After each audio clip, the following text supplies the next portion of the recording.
نحمده ونصلي على رسوله الكريم اما بعد فاعوذ باللہ من الشیطان الرجیم بسم اللہ الرحمن الرحیم۔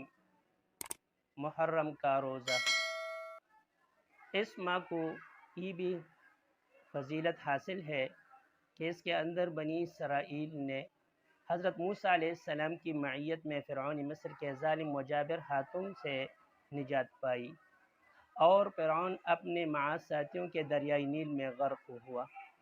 اس لیے بطور شکریہ کہ حضرت موسیٰ علیہ السلام نے اس مہینے کی 10ویں تاریخ کو روزہ رکھا تھا۔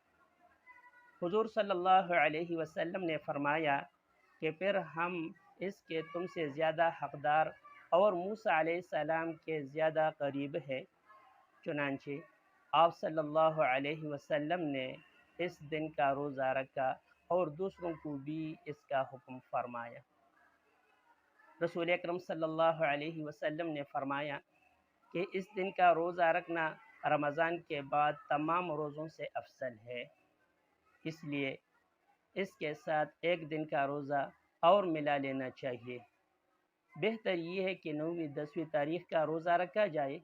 اگر کسی وجہ سے 9ویں کا روزہ نہ رکھ سکے تو پھر 10ویں کے ساتھ 11ویں کا روزہ رکھنا چاہیے۔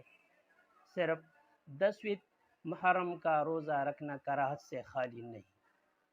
شریعت مطہرہ نے اس دن کے لیے یہ تعلیم بھی فرمائی ہے کہ اپنے اہل و عیال پر کھانے پینے میں فراخی اور وسعت کی جائے تاکہ اس پر تمام سال فراخی رزق کے دروازے کھول دی جائے۔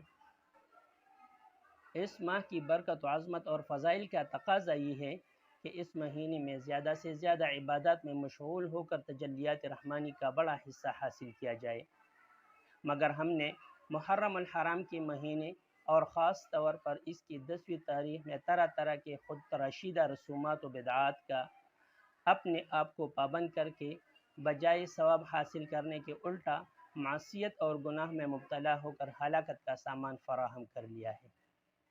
خوب سمجھ لینا چاہیے کہ ماہ محرم کی فضیلت کی وجہ سے جس طرح اس میں عبادات کا ثواب زیادہ ہوتا ہے، اسی طرح اس ماہ کے اندر گناہوں اور معصیت میں ملوث ہونے اور وبال و عتاب کے بڑھ جانے کا اندیشہ ہے۔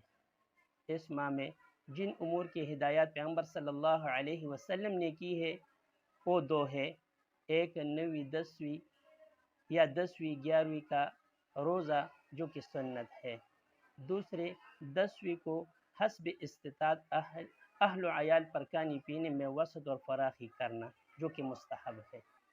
وآخر دعوانا